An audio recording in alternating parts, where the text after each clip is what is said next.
Thanks for joining us for Statutory Authority, where we explore the inner workings of government corporations. Today we visit the Antigua and Barbuda Transport Board. Hubert Jarvis is the General Manager. Transport Board was formed by an Act of Parliament number 13 of 1995. It had a subsequent regulation number 22 of 1999, which is the governing regulation pertaining to the day-to-day operation, its mandate and stuff like that. But the parent regulation is number 13 of 1995. Essentially, it's a statutory body. It's made up of a board and a management team. The board reports to the Minister of Transportation, and the general manager is under the board and deals with the day-to-day functions. And he's the chief technical officer of the organization. We have our own resources and we spend our own money, but obviously we have to report to central government and the Ministry of Finance our operation. And we have to do annual audits, so there's much accountability in that. Our current headquarters is at Herbert's, which is where we are now. It's practically, well, it's a new facility. It was opened in 2013, I think.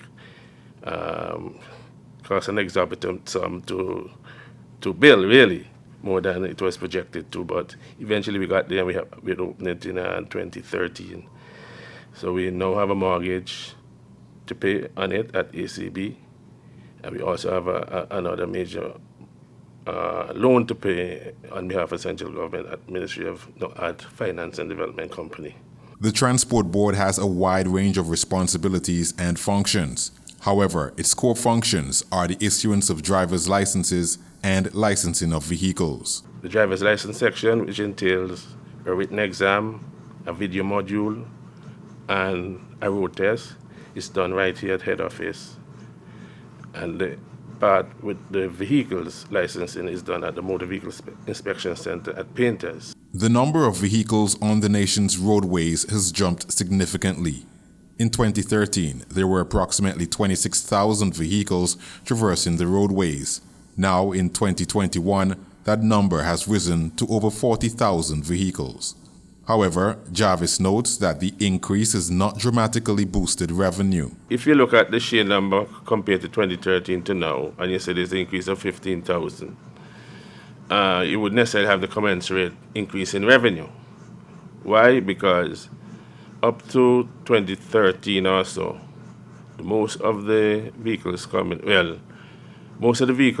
at that point were a broad spectrum of vehicles, but since then, the peculiar number of vehicles, let's say for the next 15,000, the additional 15,000, are largely small engine vehicles like the VITs, and those don't exact a high license fee. Right? Those license fees are like $200 and something per pop, right? Whereas I'm saying here before, the average vehicle might yield $500 license fee. But since then, you have a lot of bits and small, this and that coming in, but they don't give me the same high license fee rate. It's a small, right? So you have to look at the numbers carefully. Yes, in terms of sheer aggregate, yes. But in terms of revenue, you don't see the corresponding thing. So it's a lot less, although you have more units on the road. Moreover, on the heels of the COVID-19 pandemic, revenues at the Transport Board have taken a dip. Jarvis says the corporation is presently exploring measures to boost revenue intake. The traffic tickets, I'm hoping that we can merge that on your driver's license or your vehicle license. So if you have a ticket, outstanding ticket, you're going to have to pay that before you get your vehicle relicensed or your personal driver's license redone. A lot of outstanding traffic tickets are there, and we're going to tag them to those two items sometime this year. All operators of road vehicles are required to have a valid driver's license.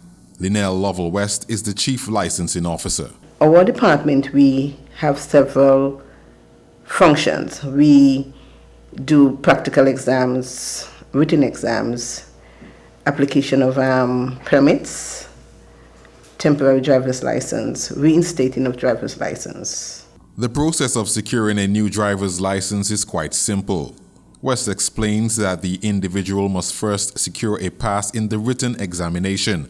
Next, the individual goes on to view a video on road safety. 3 years or so now, we have incorporated the video aspect of it. And there's a reason for that, because it helps give an awareness of the things that can happen on the road. It equips you with the knowledge of defensive driving. Normally we have that session 3 days a week, Tuesdays, Wednesdays, and Thursdays. And the hours are from 11 until 12.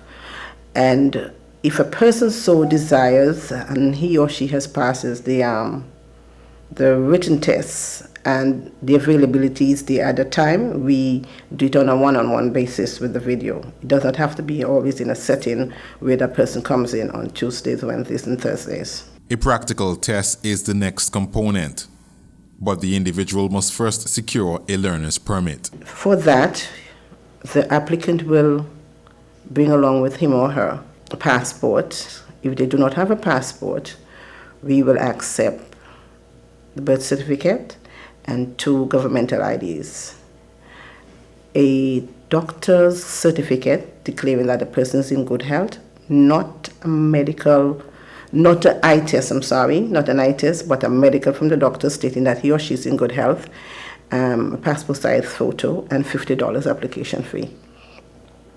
After the person would have acquired that, on the day of the application, we would give them a form with all the instructions, the necessary instructions that would prepare them for them to acquire that driver's license, information on ADIs, which are approved driving instructors, and that we advocate for, because most times they're the ones who are equipped with the knowledge in preparing students for the road, so therefore we advocate that you do lessons with them rather than having a family member teaching you, because what we find happening is that family members are going to impart their knowledge, and it's not necessarily the right way of doing things.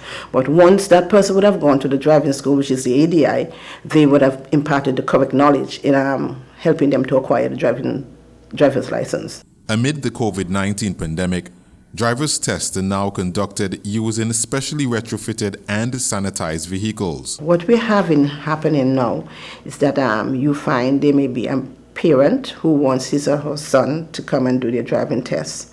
And we will say to them, well, we're no longer using a private vehicle, because we have two vehicles here that is assigned to us, and it's a fee of $75. People are apprehensive. They don't want to pay the $75 because they think it's too costly.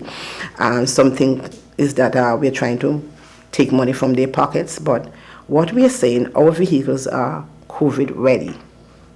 They're retrofitted. There's a barrier between the examiner, the instructor, and the student. And they are also fitted with hand sanitizers, and they clean regularly. So we know for a fact what we have. We do not know what the other person is bringing to us. We have to safeguard the examiners. We have to safeguard the student as well. Another important document issued by the licensing department is the temporary driver's license. It's a driver's license which is normally issued for about 3 months. If a person, well, sometimes you may not be eligible to get an Antiguan driver's license. Therefore, a person who may be visiting just needs a temp in order to rent a car or to drive on the island, then we issue that. For that person to get that, we ask that you bring along your passport.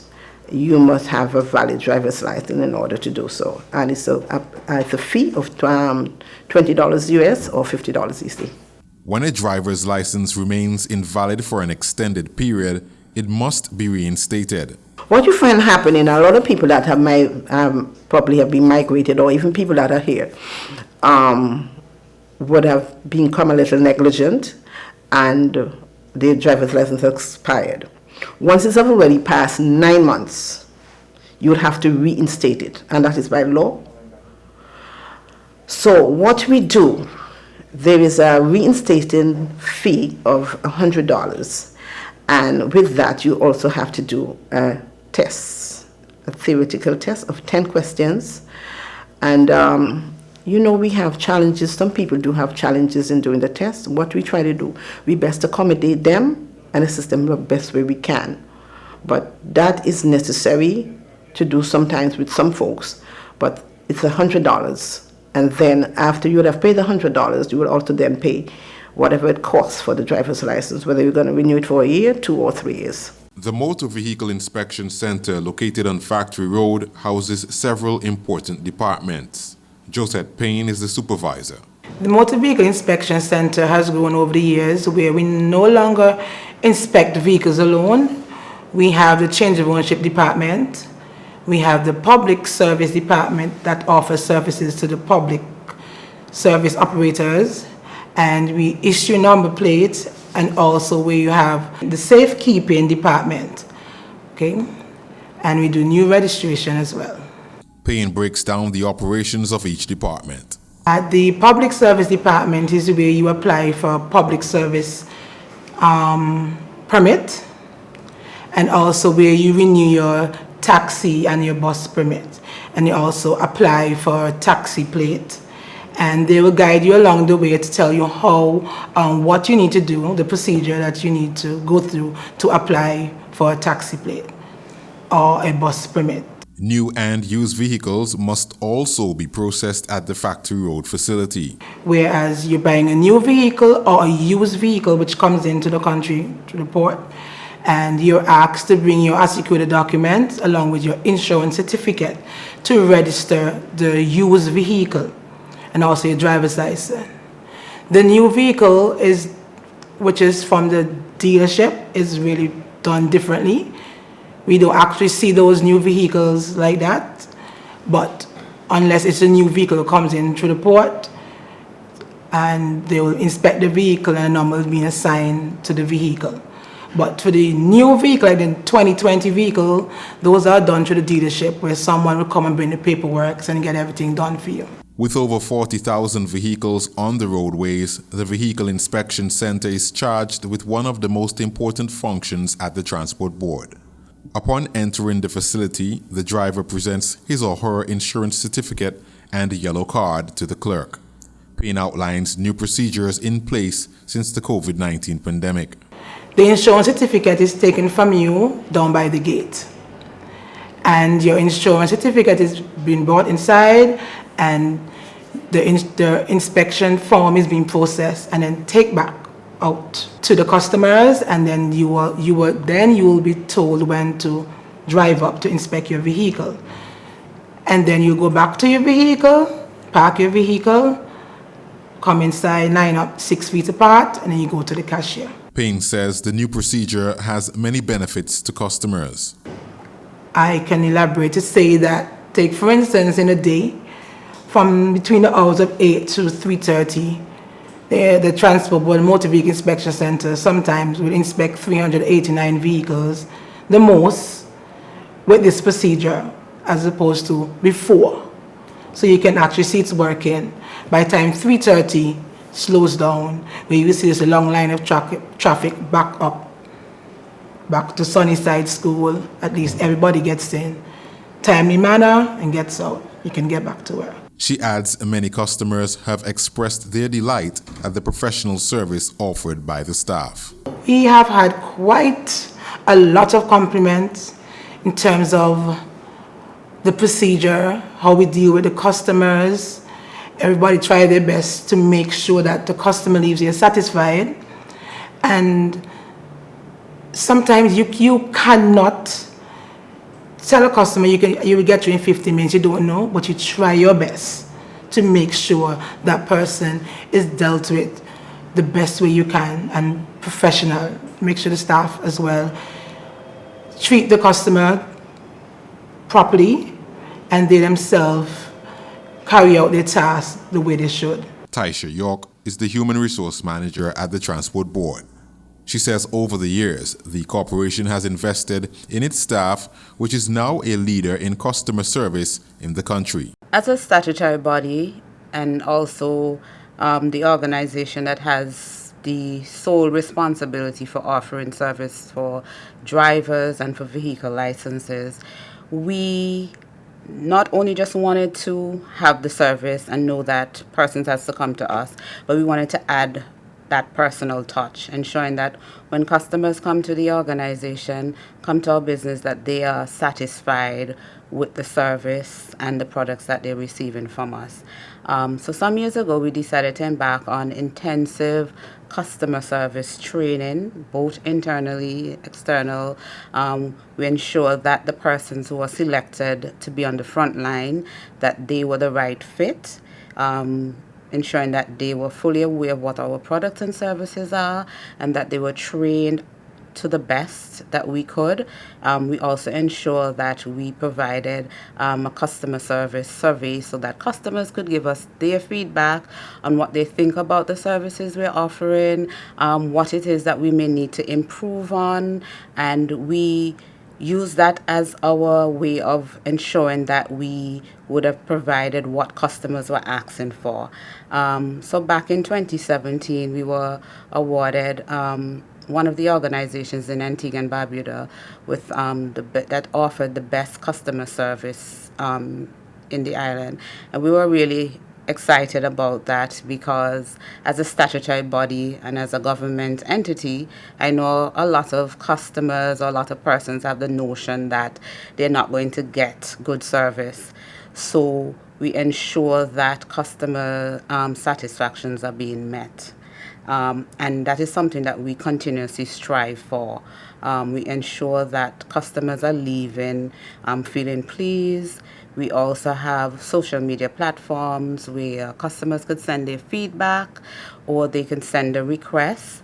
We also have an online portal where we would also ensure that customers who don't have the time to come in and maybe stand in a long line and wait, they could pay ahead of time to get their driver's license being processed, and they'll just come in and pick up at our location at the Herbus headquarters. The organization boasts a strong employee recognition program. So in 2020, we started an employee of the month program, where we wanted to highlight the employees who would have performed optimally within that given month.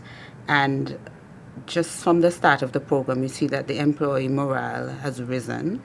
Employees were ensuring that they were keeping up to the standards of the organization so that they could be the one whose name is placed on our screen so customers can see who they are.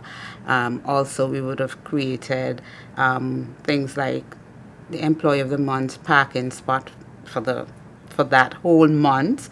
So they get a special parking, they get to have lunch with the general manager, and they, of course, were awarded things like gifts and certificates and so on. Even within the pandemic, the authority is striving for service excellence. Safety of customers and staff is of highest priority. A little before Antigua and Barbuda was hit with COVID-19, we would have already started putting things in place. We ensure that there were barriers between customers and customer service representatives. We also ensure that we had sanitization stations in place. After the pandemic, of course, we had to ensure that these protocols will continue to be followed. So we are very strict about ensuring that those protocols are followed, not just on the customer's end, but employees too. Things are available for them to make sure that they're following the protocols that are in place for COVID-19. Added to that, we went a step further to revisit the processing of some of our services. So we eliminated some of the steps that weren't as necessary. We ensured that we shortened the time for customers in areas where customers may not be able to enter the building almost immediately upon their arrival at any of our locations. We do facilitate by either putting a tent with seating, so that it's easy for them to just wait in a comfortable space. And in some areas, customers would wait in their vehicles to be served. So those are some of the things that we would have added since the COVID-19 pandemic. In addition to its role as a licensing body, the Transport Board assumes several additional functions. These include road signage and markings, the motor pool, which supplies vehicles for government departments and manages fuel, and operations at the East and West bus terminals. Tysa York tells us about efforts to upgrade facilities at the East bus terminal. After hearing the cries of the bus drivers at the East bus station, management would have engaged them in a few discussions to see what their needs are, and we have started improving the actual facility. And currently, we have placed bathroom facilities there, so both the patrons and the bus drivers, they now have facility that is right at the location. In addition to that, we have also created a new office. We've improved on the lighting as well. So we have started working on improving the services offered at the East Bus Station. And so far I can say that the bus operators are very pleased with the work that is being put in there. Within the last 5 years, the Transport Board has sought to improve its road safety program with the introduction of traffic wardens. Today, there are 6 wardens working in the city. Well, the traffic wardens, they work closely with the traffic police in ensuring that the roads of Antigua and Barbuda are safe for all road users, not just drivers, but also pedestrians as well. They're mainly placed in and around St. John City, assisting with ensuring that the traffic is flowing properly, ensuring that persons are following the road rules and regulations that are set out by law. They also ensure that persons and emergency vehicles as well are able to pass through St. John's, so they will monitor how vehicles are parked in and around St. John's as well. The laws of Antigua and Barbuda have equipped traffic wardens with special powers. Well, the powers go as far as up to they can arrest. They can issue an arrest, yes. A traffic warden can write a traffic violation. He could issue a ticket if somebody's violating any one of the traffic laws. And if the situation does get out of hand, they do have the power to arrest. So they do have, as much power as the police as it relates to traffic-related issues. Not many years ago, the Transport Board took over responsibility for the national school bus system. Since that time, many improvements have taken place. Transportation of the school children, it used to cost 50 cents a trip. That is now zero, right? As you know, the transportation of the school children is a social program put on by the central government. So we're doing it now for free. Yeah. So parents no longer have to spend that $5 to $10 a week for the children transportation to school. Over the years, we've seen an increase in the population of children who are using the school bus system. And with that, we would have continually been increasing the fleet. We try to make it as easy for the routes that the children have to travel on. The school bus system covers the entire country. The furthest point east, west, north, and south. The drivers will go to pick the children up. They drop off in school. So usually it's a very hectic commuting, trying to ensure that all children are taken to and from school in a safe manner. In addition to that, we have been continually improving our drivers and conductors, the ability to function in a child-friendly environment. So we do offer child-friendly training. This is offered every summer in collaboration with the Ministry of Education. So our school bus drivers and school bus conductors are considered child-friendly auxiliary workers within the extension of the school system. The Transport Board also boasts a state-of-the-art maintenance facility. when the new transport board location was built, that was placed there so that we could improve on the efficiency and effectiveness of providing maintenance services to not just the school bus fleet, but also to government vehicles. Back in 2020, we decided to operationalize that facility, and our maintenance facility that was at the government motor pool has now been moved and is now housed in this new state-of-the-art facility at the Transport Board headquarters. The Transport Board has had several milestone accomplishments in recent times. Jarvis tells us more. In terms of our mortgage here, we were successful in renegotiating the loan interest rate at ACB from 9% down to 7%, and that 2% is a lot of money. It redounds to a lot of money. So we have been very successful with that. For the last collective bargaining agreement with the employees and the union, we were able to give them a 6.5% pay raise for that period, right? We also do a medical plan, which was never in place with them, where they share the cost 50-50 with the employees. So they're now covered medically. You have a medical plan for the employees. I think based on the improvements that we have made with our frontline staff especially, we got a lot of positive comments from the general public that, you know, they have been very courteous and efficient and stuff like that, compared to some of the things that obtained in central government. So I'm very happy for that. And actually, we had commissioned a training firm to look at it. I think they did a survey, and they said that we were either first or second in terms of customer service and stuff like that a year ago. So I'm happy for that we're meeting the expectation of people. And I think also we have reasonably favorable comments with the average John Doe in the public domain about Transport Board. So I think we have changed the image of Transport Board in a positive way. And we're on the upswing, so that will continue to improve. You've been watching Statutory Authority. Join us again next time.